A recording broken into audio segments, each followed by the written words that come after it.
On se retrouve dans un appartement où il va y avoir donc au niveau de la cuisine une assiette avec la 3-MMC et chacun va pouvoir commencer à prendre des traces, prendre un petit peu du GHB également. 3-MMC, GHB, des noms de drogues qui longtemps ont rythmé le quotidien de Benoît. Ça commence le vendredi soir, ça dure toute la nuit du vendredi et ça peut ensuite continuer le samedi, le dimanche. On va chercher des partenaires en plus, il y en a qui arrivent, il y en a qui repartent. Donc il y a de la musique, voilà, ça dure vraiment longtemps.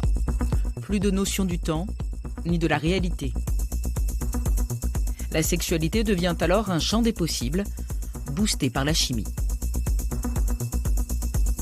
Au départ, en fait, ça paraît très joyeux. Enfin, on navigue un petit peu sur l'amitié, le plaisir. En fait, c'est assez insidieux au fur et à mesure. Moi, par exemple, j'ai glissé vers la dépendance. Et au bout d'un moment, ça a eu un impact sur mon travail, sur mes relations avec ma famille. C'est pourquoi, depuis 1 an, Benoît a décidé d'arrêter de participer à ces soirées qui l'ont parfois mené dans des situations extrêmes. Effectivement, j'ai fait un coma. Et dans cette soirée, quand je me suis réveillée, je ne savais plus exactement où j'étais. C'était plus les mêmes garçons qui étaient dans l'appartement. Il y en avait un qui était en train de faire du slam en face de moi, donc ça m'a un petit peu choquée parce que c'est une pratique que j'ai jamais faite. Le slam, c'est l'injection de drogue. C'est l'injection par seringue, oui, tout à fait. Et il y a un des mecs qui était là, qui m'a dit qu'en gros, il avait eu un rapport avec moi pendant que j'étais inconscient. Donc j'ai eu un rapport non consenti à cette occasion-là.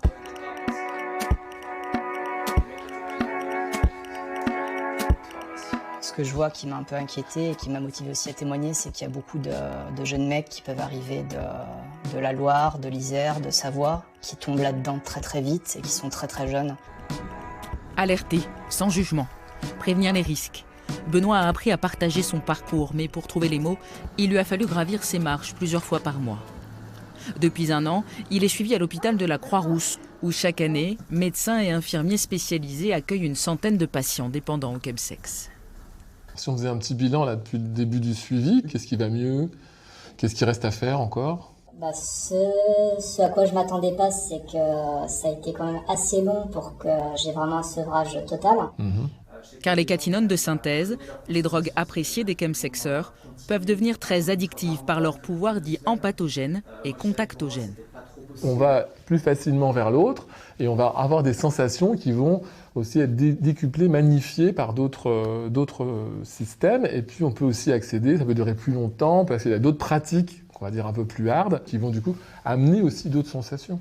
On a fait une grande étude l'année dernière qui s'adressait à des patients qui étaient hors du système de soins, environ un peu moins de 3000 personnes qui ont répondu à un important questionnaire.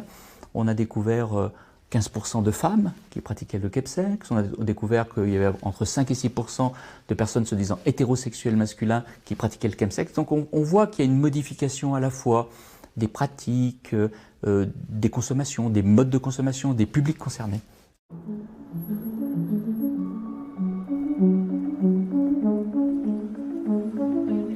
Comment expliquer que ces pratiques attirent un public de plus en plus large ? La réponse se trouve dans la facilité déconcertante avec laquelle on se procure des produits.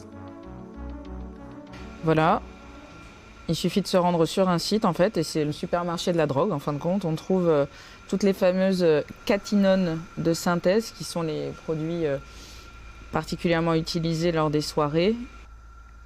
Facile à obtenir, de moins en moins cher. Le geste se banalise et pourtant il reste totalement illégal. Trouver de la drogue sur Internet, y compris de la drogue dure, c'est donc très simple. Et trouver des partenaires, c'est presque aussi facile. Pour en avoir le cœur net, en fait, on a créé un compte sur le principal site de rencontre. Il nous a fallu simplement 1 heure pour avoir déjà 3 propositions de soirée et de chemsex. Nous avons reçu des offres très directes, de drogue comme de sexe géolocalisé. Une tentation à portée de main, en journée comme en soirée. Le goût du plaisir, parfois conjugué à celui du risque. Et pour comprendre, un film de sensibilisation tourne dans de nombreuses salles à Lyon. Voilà, c'est le début. Donc le début, c'est toujours quelque chose de génial. C'est une nouvelle expérience, c'est festif, on arrive à faire la fête toute la nuit.